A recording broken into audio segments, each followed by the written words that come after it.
exposing the secret sauce in business-to-business marketing. The Tagline Podcast is where real stories meet proven strategies. Let's elevate your business. Real strategies, real stories, real results. In the business-to-business industry, you're not selling to businesses. It's human to human. We break down what works, what doesn't, and how you can truly stand out. Transparency, credibility, growth. Get a behind-the-scenes look at what drives success in business-to-business marketing. Get ready for the next Tagline Podcast powered by the Abley Group. Welcome back to the Tagline Podcast. My name is Justin Starboard, and today I am joined by Dr. Adam Link, the founder of Fireweed Capital. Adam, great to have you on today, man. Likewise. Thank you so much for having me. I appreciate the opportunity to talk to somebody that is on the front lines of investing every day, and you have such a unique background, previously in cybersecurity and data science as well. Talk a little bit about how you got started and how all these different educational lanes led you to where you are. Yeah. I think a good advisor has a convoluted backstory because that gives us a lot of life experience. So for me, it is really a long story to get to being a financial advisor today, but it started with a love of finance in college. I majored in finance and specifically capital markets finance. So I've loved being in the market, learning about the market, watching the news on the market, and then moved into my professional career, which I ended up picking up programming again. And I was in software development for a number of years, over a decade. Oh, wow. And I found that, during the time that I was in software development, I was talking to my peers about finance. And I basically one day sat down and said, look, I basically just gave a whole presentation on how to invest in real estate as a limited partner versus general partner and syndications and all that. I should be getting paid for doing this. And so I went and I got my financial advisor license. Now I am a licensed financial advisor, so I can get to tell people what to invest in and get paid for doing it, which is, kind of at least for me, the dream right now, because I get to do what I love, which is help people. And I get to do it by talking about money and finance, which is very easy for me. Yeah. Where did cybersecurity come into it? How did where did that transition come in? Or now you just help prevent your customers from being hacked? Yeah, so cybersecurity was actually a part of my software engineering journey. And at the time, so we may go down a rabbit hole here, but at the time I was working in a crypto company. I worked in crypto for about 6 or 7 years. Yeah. And this was back in 2017, 2018 timeframe. And cybersecurity in the crypto space was incredibly important. So I actually went back and got my master's focusing on cybersecurity because we needed a cybersecurity expert at the company that I was working at the time. And I said, well, I like it. I like security. I raised my hand and said, I'll go get some training in this thing and figure out how to make the company more secure. So, took a bit of my life to go get a master's in cybersecurity, and then moved on to a doctorate in computer science as well. But, that's kind of where the cybersecurity side came in. Got really deep into that when crypto was being hacked and trying to fight the good fight and keep people's money where it's supposed to be. Right.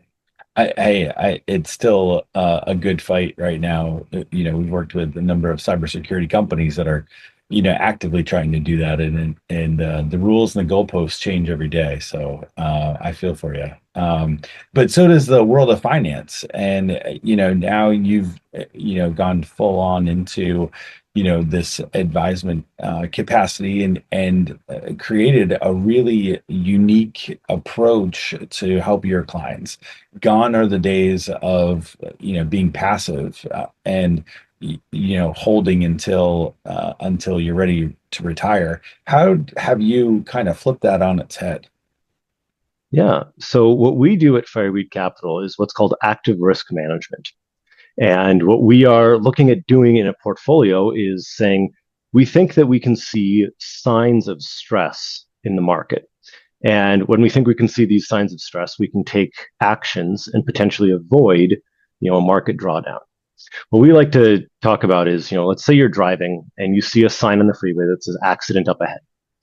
Now, there's a pretty good chance there's an accident, right? The accident, by the time you get there, may have been cleared.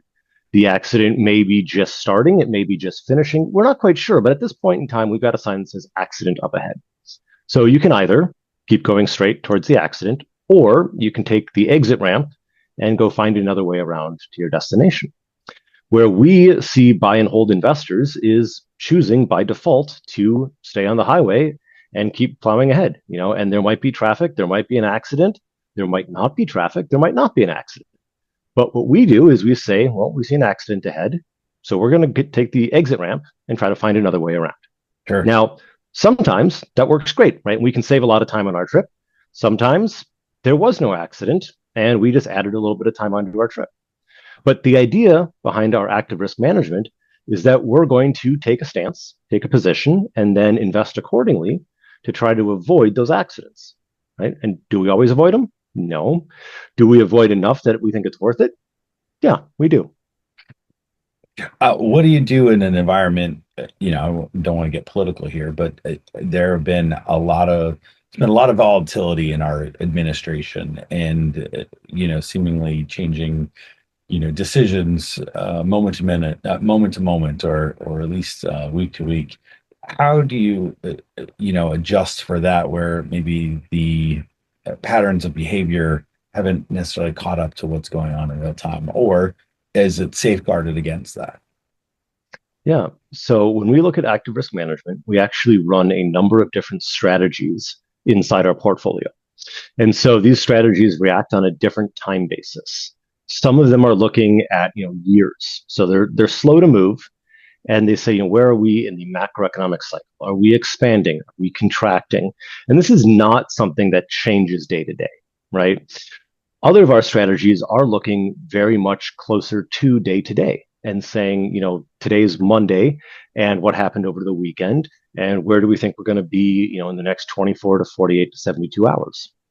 And so we basically hedge some of our bets there by not overreacting to anything happening, over the weekend. Like, for instance, we're recording this right after we struck at Iran in the Middle East, and it was a huge weekend, right? The markets have reacted. So we have some strategies that react quickly like that, and others that would look at an event like Iran and say, well, in 5 years, it's probably just going to be another footnote in the news. Yeah. One of the things I find interesting is, as you're talking about this and sharing this approach, is who it's good for. Who are the types of clients that are or should be actively looking at the risk management and working on in this way that you are. Yeah. So there's I don't know, it's kind of funny quote in the financial advising circle that who the best two investors. There are two types of investors that are the absolute best every year. The first type is those who forgot they were investing, and the second type is those who have passed away. Everyone else tends to underperform. And it basically really gets to human psychology that study after study points out that the average investor misses their index by 1% to 2% every year. And that's because humans tend to panic at the worst possible time. So who is active risk management for? Well, in our mind, it's for someone who looks at a portfolio and when they're down 30%, has even the slightest inkling of worry and they want to do something. Because the minute you are down 10, 20, 30% in your portfolio and you decide to sell and go to cash, at that point in time, you have now locked in losses that could have paid for a financial advisor for probably a decade, if not more. Mm-hmm. And what you're really doing at that point is, if you have a financial advisor, you've got somebody to call and say, I'm worried about the market. And just that one phone call could keep you from making a tragic mistake when the market's down. Now, if you're the type of person that can stare at a 30% drop in their portfolio and say, that's fine, we'll be back in 2 years, we're probably not going to be the right fit for you, right? And there are people that can do that. But the vast majority of humans, it's just natural to want to do something, right? Pull some lever, twist some knob. It doesn't matter what it is, just do something, right? And that's where active risk management, we can say, well, we are doing something. And let me tell you what we're doing and why we're doing it, right? It helps psychologically for a lot of our clients. Yeah. Let's go back to the beginning where you're talking to your colleagues and then decided you're going to take this, leap of faith. And then not only that, but approach it from a different angle. What has the reaction been, for folks? Or, is that, are those people that are local to you where you're sitting in northern Minnesota, or is that, is this really open for anyone? Yeah, great question. So we actually have clients around the US. So we're on Zoom right now, and I do most of my meetings virtually. It is kind of a nice thing about this We're both cold, post-COVID though. world. You're in northern Minnesota and I'm in Maine. So, it's in either place, we'd rather be in Florida or California. Exactly, right? Yes, yes. Well, I would agree with that. I like the cost of living here in northern Minnesota. I'm sure you like the cost of living in Maine a lot more than Southern California. You But should. You yeah, should. exactly, exactly. Yep. So no, it is something that we found clients throughout the U.S. and we tend to resonate with folks all around the U.S. It's not just a Midwest and northern Minnesota thing. Yeah. What was the reaction when when you're talking to industry colleagues and others about this approach? Yes. So we really look at the market as there are three different ways to invest. The first is the passive buy and hold way to invest. This is what a lot of financial advisors talk about. And, these are phrases like time in the market, not timing the market. And on the other side is really going to be your alternative style investing. So hedge funds would fall under this realm of alternative style, right? It's more of a high risk, high reward, usually gated on some sort of net worth. Where we sit is right in the middle. We're not as expensive as a hedge fund, and we're more active than a buy and hold. So when I talk to my peers, it really kind of depends on what peer set I'm talking to, because I will say that a lot of the folks who are in the traditional financial advising world, they've been brought up to believe markets are efficient. They've been brought up to believe that buy and hold is the way to go, and over the long term, the market goes up. And I don't agree with all those points. I think that's what makes us different. And we're not going to be a fit for the traditional financial advisor, right? We do have philosophical differences. At the same time, when you go talk to someone who's running a hedge fund, right, they're a lot more expensive than we are usually, and they have much higher minimums. So if you're talking to a hedge fund directly, you're usually a multimillionaire, which 99% of America is not, right? And so if you're talking to a hedge fund, we might be at the point of, well, you can come to us because our minimums are much lower, right? Or if you are truly wealthy enough to go to a hedge fund, maybe that's where you allocate your assets. But we kind of sit in that middle ground as more of a retail hedge fund. So you don't need to be a multimillionaire to come work with us, but you get access to the same strategies that an institution like a hedge fund would be using. I find it interesting. You mentioned that people grow up on the buy and hold and it be a lot more passive. And over the years, people have gained a lot more control over their own 401ks. You've gotten rid of a lot of pensions from businesses, et cetera. How are people supposed to continue their education in finance when you do this every day, and like you mentioned earlier, you're not always right? How are people supposed to get ahead in these in these times when there are so many choices, there are so many ways to do this? You mentioned three pretty classic examples, but where are folks supposed to turn? What kind of questions should they be asking you? Yeah, I think it really comes down to what is important to you in life, right? So this is, I'm going to put on my financial planner hat here a little bit and kind of talk more behavioral finance, because really what it comes down to is what's important to you in life, right? Money is a tool to use to craft the life that you want. There are some folks like myself who love the markets, who love finance. I love it so much, it's a profession, right? I get paid to do this. Some people love it so much, but they don't want to necessarily deal with other clients, right? And so they're more do-it-yourself investors. You have to really think about what you care about. And for me, it's kind of the weekend test. What would I rather be doing on a weekend, right? For me, I love mowing my lawn. So I don't have a lawn care service. I get to mow my own lawn. I think that's really fun.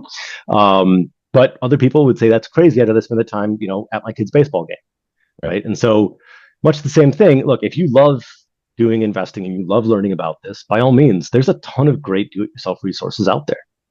But you also then have to recognize, that what are your limitations? Well, you're competing in the same market against professionals like myself and others who do this for a living. So going back to my lawn care example, I've got a pretty good looking lawn for where I live for the tools I have. I am not the person to cut the lawn at the White House, right? So if you need a specialized lawn care company for what you're doing, right, or you take great pride in your lawn, I'm not the guy to call, right? I just enjoy doing it for me.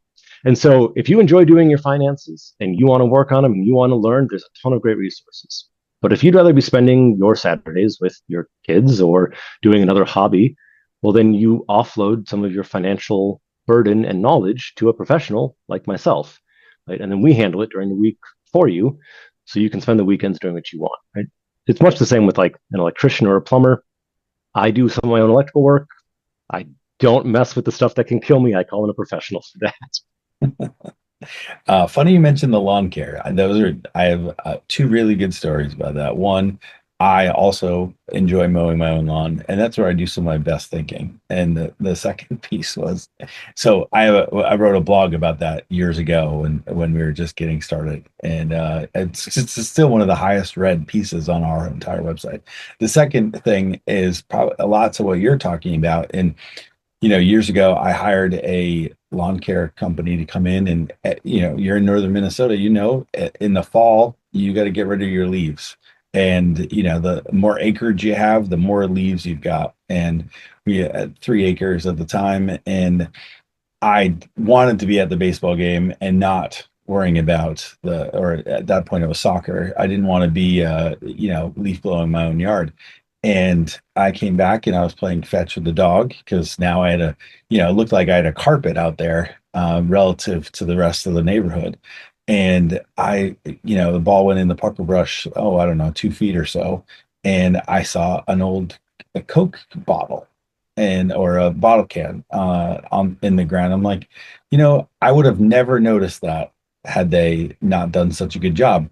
But also, why stop right where you did when you could have just grabbed that and gone that one little bit further? And that's one of the things we talk about with our clients is, inspecting what you expect and going ahead and making sure that you do the things that they wouldn't notice, but feel so much better and create so much value. And it sounds like your mission and values are similarly aligned. Yes, exactly. I think one of the biggest things that any financial advisor can give you is truly a dispassionate view on your money. And this is going to sound like one of the, I guess, coldest things I can possibly say, but when you and your portfolio and your retirement and your way of life are on the line, the last thing you want to do is be the one making these sole decisions because you're reacting in a state of fear, right? So if you call someone who's a financial advisor and you say, look, I'm down 30%, should I be selling right now? Those are the calls I love getting from my clients because I can sit there and say, look, here's the deal. No, it's not my money. I have no emotion invested in this. I'm going to tell you the facts. And sometimes just having that dispassionate advisor to say, look, just stay the course, don't go selling when you're down 30%. That can save your entire retirement. That can save, the goals that you're planning for. So that's really one of the, the biggest things that you get out of that expert is somebody who knows their stuff, and it's not, they're going to be okay, right? Regardless of the outcome. And that's almost what you want sometimes, but you don't want your electrician sitting there saying, well, I'm going to be living in this house for the next 3 months, right? So here's how I'm going to do it. No, you want a guy that's going to come in and say, here's the absolute best thing that we know how to do in the trade. And this is what it means for you. And, this is what we're going to do, right? Yeah. And, you mentioned that your approach is a little bit unique. It's unique because it's not always stocks too, right? You also do some you work with real estate and do deals there. Talk a little bit about how the two overlap. Yeah, exactly. So, when I look at a portfolio for my clients, our primary portfolio is stocks, right? We are looking at the publicly traded stock market. When we look at the holistic portfolio, though, for a client, we usually look beyond just publicly traded stocks, right? A lot of folks come to us with real estate holdings or with venture capital holdings or angel investments, right? They've done some sort of alternative investing. So a lot of times when I'm, building a plan for those type of folks, we're bringing in the fact that you have to have some sort of what we call liquidity, right? Or ways to get easy access to capital for these illiquid investments. I, as a part of my practice, I don't give opinions on alternative investments like real estate. Most financial advisors fall in the same boat. The reason for that is it's a liability thing. If we look at a real estate deal and say, yeah, it looks good to us and it goes under, we're professionally liable. So very few, if any, financial advisors will tell you yes or no on any particular real estate deal. But what we do try to do is we do try to factor in the pros and cons to give you as much possible knowledge to make that decision on your own, right? At the end of the day, it's your money in real estate deals or venture capital or angel investing. And I've got stories and I've got experience. I will gladly relay all of that, right? And ultimately, the yes or no comes down to my client. And then we plan around whether it's a yes or a no. And that really is truly a fun part of the financial planning side of the world, right? Yeah, sure. Absolutely it is. Thinking along those lines too, I know probably it's going to be a similar answer, but thoughts on crowdfunding and some of the Reg CF, Reg D, Reg A plus, that's available now for clients of yours that, aren't able to invest in hedge funds, but this sort of gives them access at a pre-IPO level that they wouldn't have had previously. Yes, great question. So what I will say is just from a compliance and disclaimer standpoint, obviously it's more education, right? And we're not talking about any particular individual crowdfunding deal, right? When I look at crowdfunding and what Reg A has done, I've been in the startup scene before crowdfunding was a thing, and getting those first dollars in the door as a bootstrapped company was so incredibly difficult. I remember starting a company back in college, right? The days when you had to choose between having a hamburger and a cheeseburger because a dollar extra for cheese could also be your lunch the next day, right? Like those days of when I started my first company, and the crowdfunding wasn't really a thing at that point. And now I look at what Reg A has done, and you can take an idea and really put capital around it and a community to support you. And so you get all the benefit of like a nonprofit community, right? A bunch of people buying in who've got a vested interest, who are really excited about this, but you get to keep a for-profit stance, right? And so you can have that story of how I made my money and how I sold my company. I really think it's a great combination of both worlds. At the end of the day, most people who are into crowdfunding are not going to be putting $100,000 into any particular deal. Yeah. If you want to make a profession out of investing in startups, right, you should be looking at venture capital. You should be playing with a lot of money because you need a 10x deal, and 10x $1 million is money. 10x $100 is $1,000 might be great, but that's not going to make or break the long term of your life, right? So a lot of what I see folks doing crowdfunding is, you're not necessarily a professional investor, you're a passionate consumer, and you get the benefit of the upside of being in an equity position, right?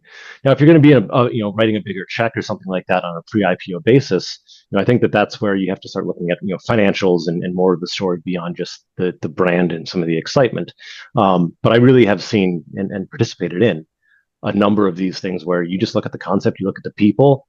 I always back a team. I don't back a company. I back the team at a small company. And I look at the team, I love the team, and I go, you know what? Yeah, this is something I'm going to put some money on because I believe in it. I believe in the concept. I've tried their product. I love their product. I love their team. Like, let's do it. And all you need is 100 people like me. And now you've raised, $1 million, right? And that's so cool for a founder because that drastically changes their company, right? Absolutely. And it definitely levels the playing field and gives, an opportunity for folks that, like I said, previously wouldn't have had an at bat. Now they get to be a player, and the team, as you mentioned, and the company get the opportunity to have a relationship and actually, create that community. I love the mission driven element of what crowdfunding brings. I like what you're saying too. The point of it's it does put the community behind you. Exactly. Yeah. And I think the equity versus product crowdfunding split that we've kind of seen in the last few years here, what Reg A really made possible. I had a number of friends who did the product-based crowdfunding, right? They came up with a product, it was a direct consumer product, and they were able to get crowdfunding, $100,000, $50,000. Really cool stuff. But when you have a B2B like Indiegogo kind of thing, or yep, yeah, Kickstarter, Indiegogo, exactly. when you have a B2B product, or when you have a service, or when you have a controlled industry like alcohol or brewing, you end up outside of this realm of the product-based Indiegogo and Kickstarter, right? So it's almost like, well, what do? Do you give them a T-shirt? It's like, no, if you're making a new brewery, I don't want your T-shirt, right? What I'm there for is, do you make a good beer? And so really the equity component is, I think, a great thing to unlock a whole slew of other companies, right? Other ideas and other concepts that you can really bring forward, where being an owner is what you want from your community, and what you provide is not ownership. It's something different that you're doing, right? So I love the concept. I will say I'm a huge fan of it. No, that's awesome. I am too. Full disclosure, we participate in a lot of crowdfunding deals, so that is something that we're active in as well. So, get you out of here on this. Help us read the tea leaves. What's coming in the next 6, 12, 18 months and 5 years? Yes. So I think that we are seeing a drastic change right now with the adoption of AI. And we'll leave on a very deep subject and just touch it briefly. But I think that what AI is going to enable for small businesses in the coming 5 years is you will see 1 to 2 person companies punching well above their weight with the assistance of AI, right? So if you've thought about starting up a company, I think that the golden age of being a 2-person startup is about to begin, because you're going to be able to work like a 20-person startup with the overhead of a 2-person startup, right? That's a huge, really cool place to be an entrepreneur. So I'm really, really bullish on the economy here moving forward for small businesses. I think the larger companies are going to find that there's a whole bunch of excess they're going to have to trim. I think we're seeing this now in the tech industry. I think we're going to see it trickle down through other industries in the coming years. But I think that for everyone who gets displaced, which is a nice way of saying laid off, I think you should look at your entrepreneur side and say, is now the time I can pursue what I want to pursue? Use some AI, and then frankly, use some crowdfunding. Go find a community around you and see if you can't be that 2-person startup with you and your best friend, and go do what you really wanted to do. So I think there's a lot of benefit for Main Street coming up here. I couldn't agree more. I think you're 100% right in terms of the opportunities that are becoming more present and available for entrepreneurs. And 10-person startup now can feel like 100. It's I think you're certainly going to be able to punch above your weight class. I really like that. Oh, exactly. Well, Adam, I really appreciate you joining us on this episode of the Tagline Podcast and sharing your thoughts and insights. Where can people find you? Yes, so you can find me online, fireweedcapital.com. You can also email me, adam@fireweedcapital.com. Either one, contact form or email. Look forward to hearing from folks. Happy to chat finances, markets. Let me know how I can be a resource and help you. Awesome. Well, on behalf of my guest today, Dr. Adam Link of Fireweed Capital, you've been listening to the Tagline Podcast. Until next time.